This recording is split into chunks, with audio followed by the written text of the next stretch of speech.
আমরা যারা তার বোন আছি, আমরা যারা নারী আছি, আমরা প্রত্যেকে আজকে কণ্ঠে কণ্ঠ মিলিয়ে বলতে চাই, আর কোনো হাদি নয়। সবাই স্লোগান দেয় যে রক্ত দিয়েছি আরও দেব। আমি এই স্লোগানটাকে আজকে থেকে বলতে চাই, রক্ত দিয়েছি আর দেব না, এবার শুধু রক্ত নেব।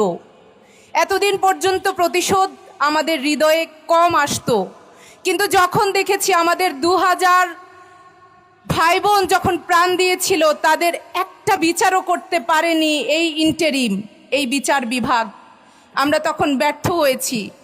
আমরা তখন বলছি যে রক্ত আমরাই নেব। হাদি ভাই আমাদেরকে শিখিয়ে দিয়ে গেছেন যে কিভাবে নিজের প্রাণ দিয়ে প্রমাণ করতে হবে যে আমরা কারো আধিপত্য সহ্য করব না।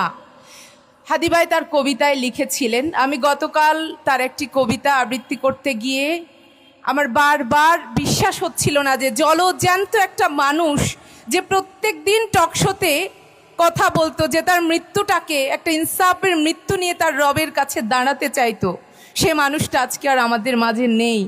এটা মেনে নিতে সত্যি আমাদের কষ্ট হচ্ছে। যতবারই কষ্ট হচ্ছে তখনই পবিত্র কোরআনের সূরা ইমরানের সে আয়াতটা আমাদের মনে আসছে যে কুল্লু নাফসিন জায়কাতুল মাউত, প্রত্যেকটা প্রাণীকে মৃত্যুর স্বাদ গ্রহণ করতে হবে। কিন্তু সেই মৃত্যুটা যদি হয় শহীদি মৃত্যু, শাহাদাতের মৃত্যু, তবে সেটা কতই না সুন্দর, কতই না মধুর। হাদি ভাই তার একটি কবিতায় লিখেছিলেন, আমি তার কয়েকটি লাইন বলতে চাই।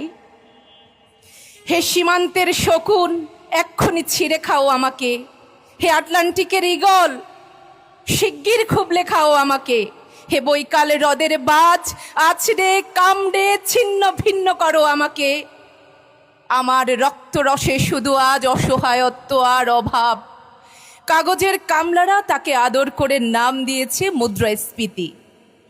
ঋণের চাপে নীল হয়ে যাচ্ছে আমার অনুচক্রিকা। সংসার চালাতে অন্তরে হয় ইন্টারনাল ব্লিডিং।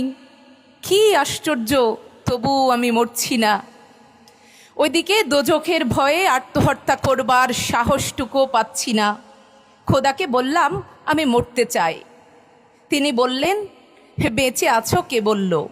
সহজসাধ্য উন্নয়নের সাক্ষী হিসাবে রাজা তোমাকে মমি করে রেখেছেন।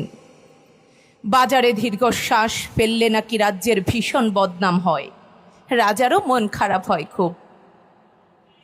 হাদি ভাই তার এই কবিতার শেষ লাইনটি লিখেছিলেন যে দল বেঁধে হামলে পড়ো আমার বুকে, আমার রান থান চক্ষু কলিজা, আজ সব তোমাদের গনিমতের মাল।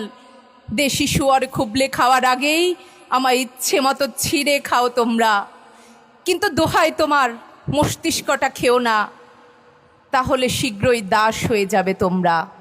খুনিরা হাদি ভাইয়ের দাস হয়ে গিয়েছে, কারণ তারা গুলিটা করেছিল হাদি ভাইয়ের মাথায়।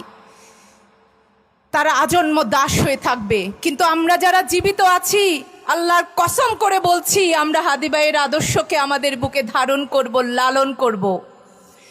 যারা বারবার আধিপত্যের কথা বলে আমাদের দেশকে অস্থিতিশীল করতে চায়, আমরা তাদের দাঁত ভাঙা জবাব দিব। আমাদের জীবন যদি চলেও যায়, আমরা সে ভয় আর করব না, কারণ হাদি ভাই, আবরার ফাহাদ এবং 2000 শহীদ আমাদেরকে শিখিয়ে দিয়ে গেছেন আমরা আর থেমে থাকলে চলবে না। হাদি ভাইয়ের খুনের বিচার চাওয়ার জন্য আমরা বহুবার দাঁড়িয়েছিলাম রাজপথে। সেই আবরার ফাহাদ, তারপর আমাদের 2000 শহীদ জুলাই মাসে, আমাদের বুকের রক্তের ক্ষত এখনো আছে, দাগ এখনো শুকায়নি। আমরা বারবার কেন দাঁড়াবো? এই রাষ্ট্র আমাদের নিরাপত্তা দিতে ব্যর্থ হয়েছিল গত 17 বছর। তারপর আমরা নতুন করে স্বপ্ন দেখেছিলাম যে এইবার আমরা একটু বিচার পাবো, একটু শান্তি পাবো, কিন্তু দুমুঠো শান্তির দেখা আজও আমরা পেলাম না। কেন? আমি আজকে বিচার বিভাগের কাছে প্রশ্ন করতে চাই, তাদের চোখে চোখ রেখে, জুলাই বিপ্লবের এতগুলো দিন পর কেন আজ আমাদের সহযোদ্ধা হাদি ভাইকে তার প্রাণ দিয়ে প্রমাণ করে যেতে হলো যে জান দিব তবু জুলাই দিব না? তিনি জান ঠিকই দিয়েছেন। শেরে বাংলা একে ফজলুল হকের কথা, যিনি বলেছেন